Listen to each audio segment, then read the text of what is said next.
이번 시간에는 프로젝트와 시퀀스 설정하는 방법에 대해서 알아보도록 하겠습니다. 프리미어 프로를 최초로 실행하게 되면 반드시 프로젝트를 설정을 해줘야 됩니다. 프로젝트는 하나의 전체 작업을 말하는데요.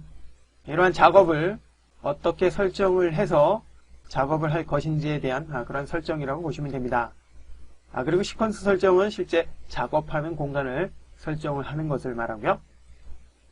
자, 이제 프로젝트 설정을 하기 위해서 새 프로젝트 버튼을 클릭하면 되는데요.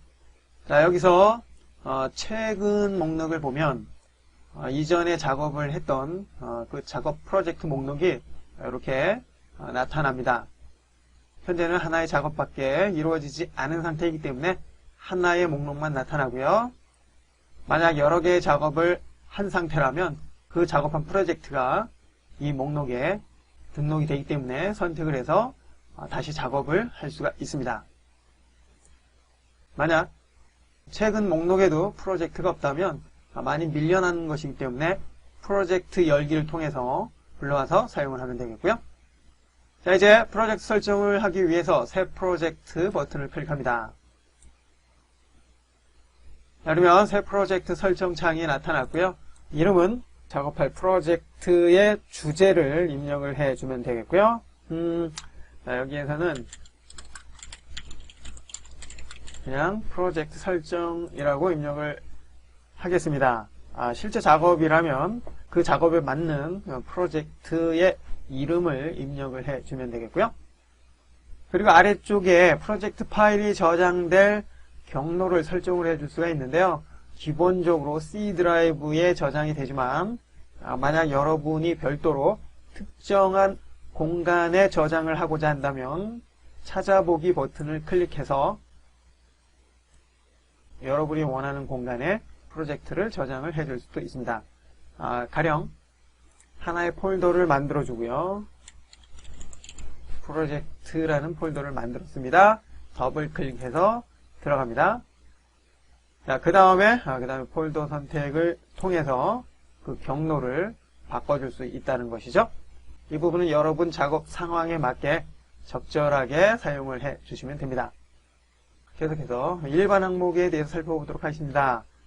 일반 항목은 비디오 렌더링 및 재생, 비디오 오디오 캡처에 대한 설정을 해줄 수 있는데요. 자, 여기에서는 렌더러가 중요하죠. 프리미어 프로와 같은 그래픽 작업을 하기 위해서 가장 중요한 요소 중에 하나인 그래픽 카드에 대한 설정입니다. 그래픽 카드를 어떠한 그래픽 카드로 사용하느냐에 따라서 실제 작업 속도가 많이 차이가 나는데요. 현재 제가 사용하는 컴퓨터는 GPU 가속 CUDA라는 것을 지원을 하는 그런 그래픽 카드를 사용하기 때문에 작업의 속도를 보다 원활하게 해줄 수 있는데요. 만약 GPU CUDA를 제공하지 않는 그래픽 카드를 사용하시는 분들이라면 지원이 되는 그래픽 카드로 교체를 해 주시기 바랍니다. 일반적으로 엔비디아 그래픽 카드를 추천을 하고요. 자, 이 부분은 여러분들이 직접 살펴보시기 바랍니다.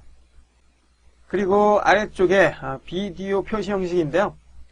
일반적으로 시간 분초 프레임의 개념인 시간 코드, 즉 타임 코드를 사용을 하고요. 때론 애니메이션과 같은 작업을 하기 위해서 프레임 단위로 작업을 하는 경우도 있습니다. 그렇지만 일반적인 동영상 편집은 타임 코드 방식을 사용한다라는 거. 그리고 오디오 표시 형식, 역시 오디오 샘플 방식과 밀초 방식을 사용할 수 있는데요. 역시 일반적으로는 오디오 샘플 방식을 사용을 하게 되겠죠. 그리고 캡처는 캡처할 때의 파일 형식인데요. 일반적으로 요즘은 캡처라는 과정을 하지 않습니다. 예전에 우리가 비디오 테이프에 녹화를 해놓고 비디오 테이프에 있는 영상을 컴퓨터를 통해서 편집하기 위한 파일로 만들어주는 그 과정을 캡처라고 하는데요. 요즘 카메라는 촬영을 할 때 직접 메모리를 통해서 파일로 만들어지기 때문에 지금의 이 캡처는 크게 중요하지는 않습니다. 계속해서 스트레치 디스크.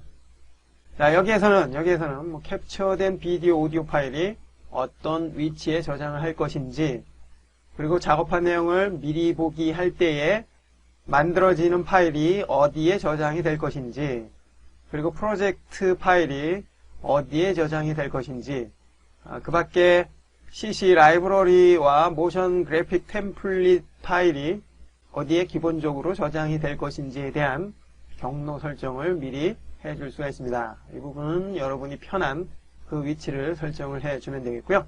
일반적으로 기본 위치 사용을 해도 크게 무리가 없기 때문에 여기에서는 그냥 기본 위치 사용을 해봅니다. 프로젝트의 설정이 끝났다면 이제 확인을 합니다. 프로젝트 설정이 끝나면 보시는 것처럼 프리미어 프로에 작업 인터페이스가 나타나는 것을 알 수가 있는데요. 여러분은 저와 조금 다른 부분이 있을 수도 있습니다. 이 부분이죠. 소스 효과 컨트롤. 효과 컨트롤은 이펙트나 자막을 만들어 줬을 때 설정을 해주는 그 공간인데요. 첫 번째 강좌에서는 없었죠. 이 부분은 창 메뉴에서 맨 아래쪽에 효과 컨트롤을 통해서 활성화시켜 줄 수 있습니다. 참고해 주시기 바라고요.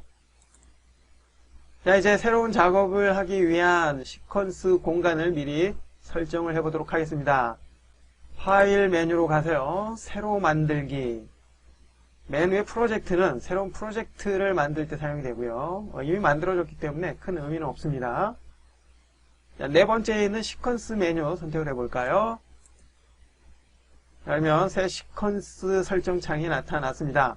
시퀀스 사전 설정 항목을 보면 즐겨 사용이 되는 시퀀스, 즉 작업 규격이 이렇게 목록으로 제공이 되는 것을 알 수가 있는데요. 현재는 DVNTSC 표준으로 되어 있는데 요즘은 DVNTSC보다는 HDV를 많이 사용을 하겠죠. HDV. 자, 여기에서 1080p30을 가장 많이 사용을 할 것입니다. 세부 규격을 보면 프레임 크기죠. 1440에 1080. 이 규격은 일반적인 HDV 1080과는 좀 다른데요. 일반적으로는 1920에 1080을 사용을 하는데 프리미어에서의 1080은 가로가 1440으로 사용이 됩니다. 만약 가로의 비율이 마음에 들지 않는다면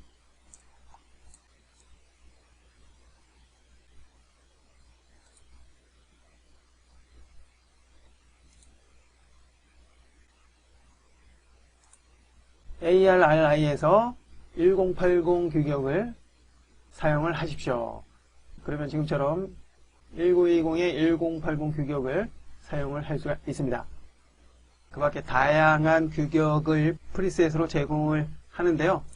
만약 고화질의 레드 카메라를 통해서 촬영된 영상을 편집하고자 한다면 레드 R3D로 들어가서 2K, 3K, 4K, 5K 등과 같은 규격을 선택을 해서 작업을 해 줄 수도 있습니다.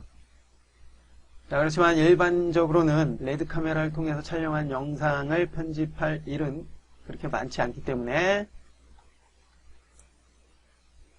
1920의 1080 규격을 주로 사용을 하게 되겠고요.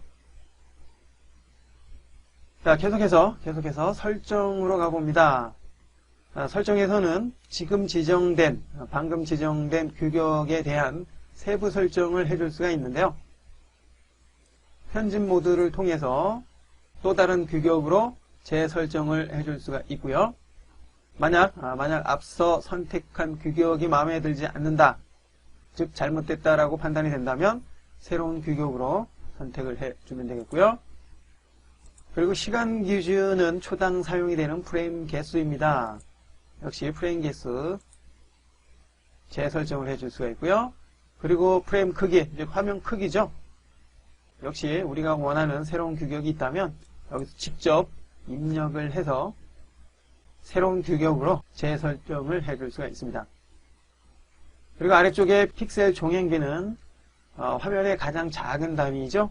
픽셀의 비율을 어떤 비율로 사용을 할 것인지에 대한 설정입니다. 정사각형은 말 그대로 정사각형 형태의 픽셀을 사용을 하는 것이고요.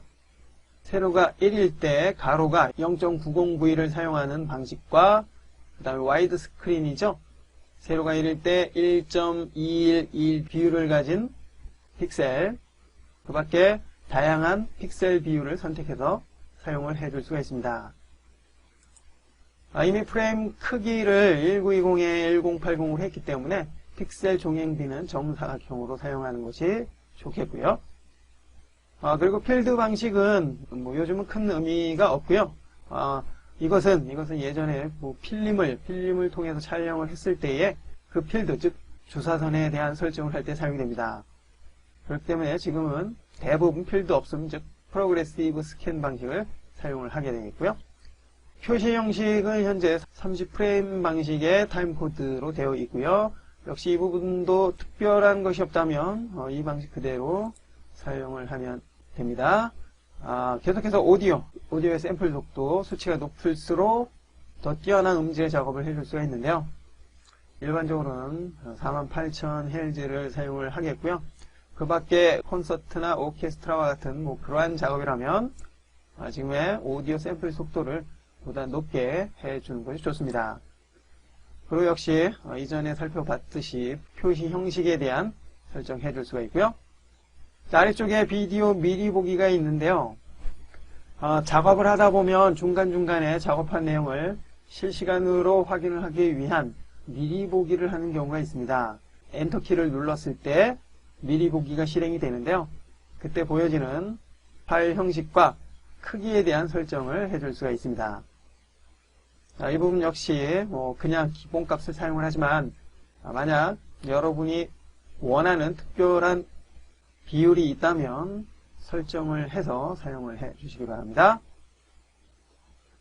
자, 아래쪽 최대 비트와 렌더 품질을 통해서 미리 보기를 하고자 한다면 이 옵션들을 체크를 해주면 되겠고요. 그렇지 않다면 컴퓨터의 부담을 덜어주기 위해서 지금처럼 해제를 한 상태에서 사용을 합니다. 자, 계속해서 이번엔 트랙에 대한 설정을 해보도록 하겠습니다. 트랙은 최초로 사용이 되는 타임라인의 트랙에 대한 설정을 해줄 수가 있는데요. 몇 개의 비디오 트랙과 몇 개의 오디오 트랙을 미리 설정을 해놓고 작업을 할 것인지에 대한 설정을 해줄 수가 있습니다. 현재 비디오가 3개로 되어 있고요. 오디오는 4개의 트랙을 사용한다는 것을 알 수가 있습니다. 만약 비디오를 기본적으로 2개만 사용하겠다라고 한다면 2개, 이보다 많은 4개를 사용하겠다 그러면 4개로 설정을 해주면 되겠고요. 물론 지금 설정한 트랙의 개수는 나중에 작업을 할 때도 충분히 증가하거나 추가하거나 제거를 해줄 수 있기 때문에 자, 여기서의 설정은 크게 신경을 쓰지 않아도 됩니다. 자, 일단 3개로 시작을 해봅니다. 그리고 오른쪽에 VR 비디오가 있는데요. VR 영상을 작업을 할 때 지금 옵션을 사용을 하는데 자, 여기에서는 VR 작업을 하지 않기 때문에 이 부분은 그냥 넘어가도록 하겠습니다. 계속해서 지금 설정한 값을 사전 설정으로 등록을 하고자 한다면 이 사전 설정 저장 버튼을 클릭을 해서 목록으로 등록을 해 놓을 수 있는데요. 등록된 목록은 최초로 시퀀스를 설정할 때 한 번에 선택해서 실행을 해 줄 수가 있습니다. 그리고 마지막으로 시퀀스 이름인데요. 실제 작업을 하는 내용의 이름을 입력을 해 주면 되겠죠. 자, 그냥 이번엔 연습이라고 이름을 입력을 했습니다. 이제 모든 설정이 끝났기 때문에 확인 버튼을 누르고 적용을 해봅니다. 적용이 됐고요. 적용된 모습을 보니까 방금 설정한 대로 시퀀스가 만들어진 것을 알 수가 있습니다. 자, 이번 시간에는 처음 작업을 시작하기 위한 프로젝트 설정과 시퀀스 설정에 대해서 살펴봤는데요. 지금처럼 작업하기 전에 프로젝트와 시퀀스를 설정을 해 놓고 작업을 하는 경우도 있지만 첫 번째 강좌였던 프로젝트 워크플로우에서 살펴본 것처럼 시퀀스를 불러온 동영상을 타임라인에 적용을 했을 때 자동으로 적용된 클립의 규격에 맞게 시퀀스가 만들어지기 때문에 그 방식을 사용을 해도 크게 무리는 없기 때문에 지금 살펴본 시퀀스를 설정을 먼저 해놓고 작업을 하거나 동영상을 적용을 해서 동영상 규격을 시퀀스 규격으로 만들거나 이 두 방식 중에 여러분이 원하는 하나의 방법을 통해서 설정을 해도 상관이 없기 때문에 이 부분은 여러분이 잘 판단을 해서 작업을 해 보시기 바랍니다. 이번 시간에는 프로젝트와 시퀀스 설정하는 방법에 대해서 살펴봤습니다.